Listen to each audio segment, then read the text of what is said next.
بسم اللہ الرحمن الرحیم۔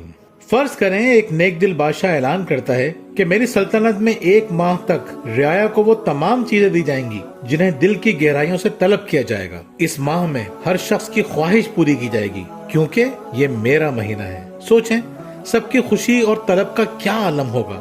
سبھی تن من دھن سے اس کی رضا اور اس کا قرب حاصل کرنے میں لگ جائیں گے۔ وہ پورے ماہ دونوں ہاتھوں سے اتنا سمیٹیں گے کہ پورے سال کی کسر پوری ہو جائے گی۔ اب تصور کریں اس ہستی کا جس کے متعلق نبی کریم صلی اللہ علیہ وآلہ وسلم فرمائیں کہ رمضان اللہ کا مہینہ ہے، تو ہمارا طرز عمل کیا ہونا چاہیے؟ اللہ خالق کائنات ہے، ہم سب کا رب یعنی پالنے والا ہے۔ جب ہمیں اس کا مہینہ نصیب ہو جائے تو ہمیں دن کا ایک ایک لمحہ کس طرح گزارنا چاہیے؟ تمام جہانوں اور ان میں موجود تمام خزانوں کا مالک اگر یہ فرمائے کہ روزہ میرے لیے ہے اور اس کا اجر بھی میں ہوں، تو اس سے زیادہ ہمارے لیے موٹیویشن یا ترغیب کی کوئی بات کیسے ہو سکتی ہے؟ کوئی مسلمان رمضان میں اپنا ایک لمحہ بھی کیسے ضائع کر سکتا ہے؟ رمضان کے مہینے میں رحمتوں اور برکتوں کی برسات ہو رہی ہوتی ہے، لیکن ہم اپنی چھوٹی چھوٹی ترجیحات، چھوٹی چھوٹی خواہشات اور چھوٹی چھوٹی تفریحات کے لیے ان تمام سعادتوں سے محروم رہتے ہیں جن کی بدولت ہماری دنیا اور آخرت سنور جائے، جن کی بدولت ہم مضبوط خاندان بنانے میں کامیاب ہو جائیں، جن کی بدولت ہم بھرپور صحت بخش زندگی گزار سکیں، جن کی بدولت ہم اپنے رب کے دوستوں میں شامل ہو سکیں۔ اپنی کم علمی اور لاپرواہی کی وجہ سے ہم کیا کچھ کھو بیٹھتے ہیں ہمیں اندازہ ہی نہیں ہوتا۔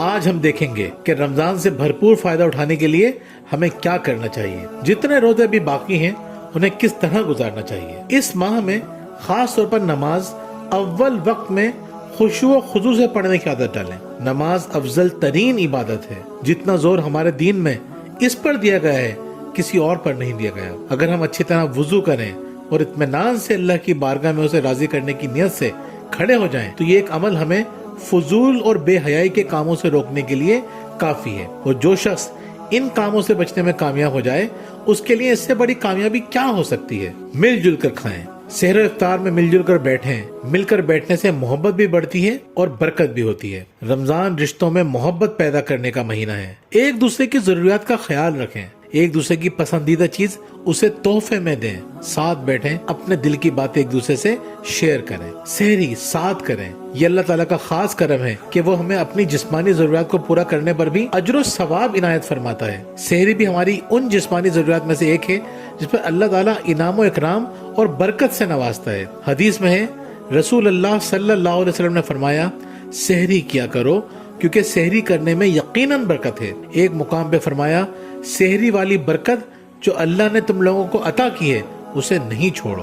رسول اللہ صلی اللہ علیہ وسلم نے فرمایا، سحری ضرور کرو، خواہ ایک گھونٹ پانی سے ہی کرو۔ توبہ اور استغفار کی فضیلت۔ ہم فرشتے نہیں ہیں کہ کبھی ہم سے گناہ نہ ہو، اور ہمیں شیطان کی طرح ہمیشہ گناہ بھی نہیں کرتے رہنا چاہیے، بلکہ اگر گناہ ہو جائے تو توبہ استغفار کرنی چاہیے تاکہ آئندہ کے لیے ہم اللہ اور اس کے رسول صلی اللہ علیہ وآلہ وسلم کی نافرمانیوں سے بچ سکیں۔ تاہم اگر بار بار بھی توبہ ٹوٹ جائے تب بھی ہمیں امید نہیں ہارنی چاہیے۔ رسول اللہ صلی اللہ علیہ وآلہ وسلم نے فرمایا، شیطان نے بارگاہ الہی میں کہا، اے باری تعالیٰ، مجھے تیری عزت کی قسم، میں تیرے بندوں کو جب تک ان کے جسموں میں روحیں باقی رہیں گی گمراہ کرتا رہوں گا۔ اللہ تعالیٰ نے جواب میں فرمایا، مجھے بھی اپنی عزت اور جلال کی قسم، جب تک وہ مجھ سے استغفار کرتے رہیں گے یعنی بخشش مانگتے رہیں گے میں انہیں بخشتا رہوں گا۔ ہمارے لیے کتنے اطمینان کی بات ہے کہ اللہ نہ صرف ہمارے گناہ معاف کرنے کے لیے ہر وقت تیار رہتا ہے بلکہ معافی مانگنے پر خوش ہوتا ہے۔ صبر و تحمل سے کام لیجیے۔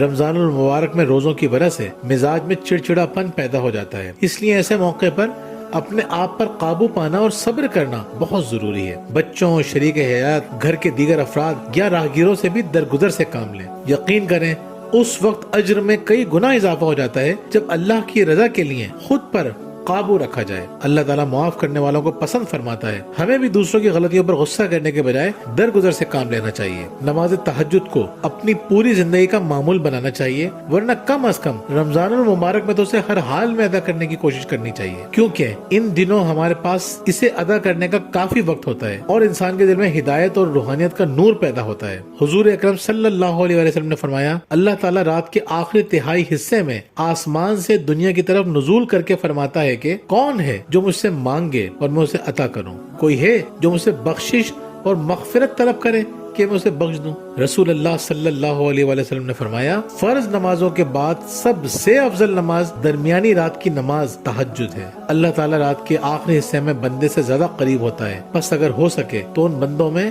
شامل ہو جائیے جو اس مبارک وقت میں اللہ کو یاد کرتے ہیں۔ صدقہ اور خیرات کیجیے۔ رمضان المبارک میں جہاں اور اعمال کا اجر بڑھ جاتا ہے، اسی طرح صدقہ اور خیرات کا اجر و ثواب بھی بڑھ جاتا ہے۔ رسول اللہ صلی اللہ علیہ وآلہ وسلم سخاوت میں تمام انسانوں سے بڑھ کر تھے۔ حضرت انس بن مالک بیان کرتے ہیں کہ حضور نبی اکرم صلی اللہ علیہ وسلم سے پوچھا گیا کون سا صدقہ افضل ہے؟ آپ صلی اللہ علیہ وآلہ وسلم نے فرمایا رمضان میں صدقہ کرنا افضل ہے۔ اس مہینے میں اللہ کی راہ میں زیادہ سے زیادہ خرچ کرنا چاہیے۔ کوشش کرنی چاہیے کہ اپنے قریب ترین رشتہ دار اور عزیز و اقارب کی سب سے پہلے مدد کریں۔ یہ مناسب نہیں ہے کہ ہمارا کوئی اپنا مالی مشکلات میں مبتلا ہو اور ہم اس کی مدد کے بجائے پیشہ ور گداگروں پر اپنا مال خرچ کریں۔ نوافل کی فضیلت۔ حدیث پاک میں یہ بات بالکل وضاحت سے آ چکی ہے کہ رمضان المبارک میں نوافل کا ثواب فرض کے ثواب تک پہنچ جاتا ہے، اس لیے ہمیں کوشش کرنی چاہیے کہ فرائض کے علاوہ سنتوں اور نوافل کا بھی ذوق و شوق پیدا کریں۔ تہجد، اشراق، چاشت، تحیۃ الوضو، تحیۃ المسجد اور اوابین وغیرہ کو اپنا معمول بنائیں۔ ناظرین، ان چھوٹی چھوٹی باتوں کا خیال رکھیں، ہم رمضان المبارک سے بے پناہ فائدہ اٹھا سکتے ہیں، اللہ کے دوستوں میں شامل ہو سکتے ہیں، اور جس شخص کی دوستی اللہ سے ہو جائے اسے کسی اور کی حاجت نہیں رہتی۔ بہت بہت شکریہ۔